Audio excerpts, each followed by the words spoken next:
Cuba, a place that originally didn't have skateboards.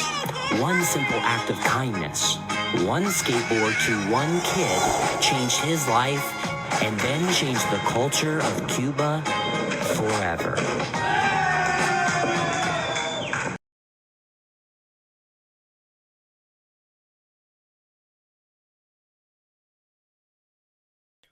But we're trying to spread hope by showing that there still are good companies out there, whether it's like your company or environmental companies trying to do good for the world.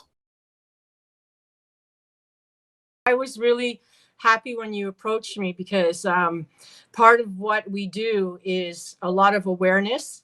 What we really want to do is spark some hope in, and obviously in youth. A lot of what we do is actually shared all over the world because it just makes sense to recycle skateboards and give them to kids that can't afford them. I mean, we're not taking away from buying it online or in shops or anything.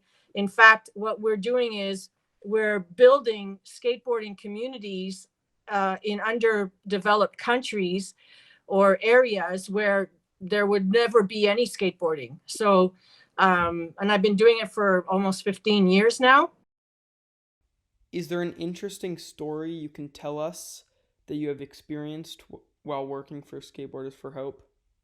A young girl, her mother reached out to me through Facebook messaging. I remember a couple of years back telling me her daughter really wanted to skateboard and that she couldn't afford it, that she was on welfare. She was getting money from the government, and she did admit that she was a bit depressed. And of course, no judgment. So I was like, sure. I go, would you like me to meet you at a metro station? Because I don't drive. So locally, I'll meet somebody or they meet me somewhere and I'll exchange it. And she brought her daughter, who was 8 years old.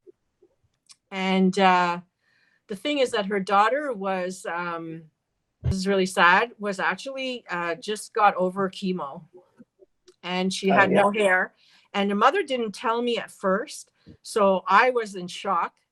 And I couldn't help but be super sad because I was thinking, this young girl is going through such a tough thing. And here we're giving her a skateboard. Had I known, I would have brought a helmet. I would have brought pads. I didn't know. And so right away, I spoke to the girl and I said, why do you want a skateboard? And she said, because I want to feel free and I want to feel powerful. And I said, well, how did you come to that, to understand that? And she said that she was watching, her idols, Letitia Buffoni and Candy Jacobs, I don't know, in some maybe SLS league thing. And she thought that they looked really cool with their long hair. They were both blondes. I think she liked blondes because maybe she had blonde hair. That's what I thought, that she liked the blonde hair. And so what I did was I promised I'd get her a helmet and pads, but I really didn't have any. So I went to Canadian Tire and I bought a helmet, pads, and some puzzles and stuff. And then I met up with the mother again and the daughter, and I made I gave her all this stuff. And then I unfortunately, she actually died the year after. So she got to skateboard, and her mother, once in a while, we exchange once in a while, and she'll like one of my photos. And then, I can feel the sadness, you know what I mean, of her daughter. Like she says, I'm so thankful that you gave my daughter a skateboard. She got to feel good.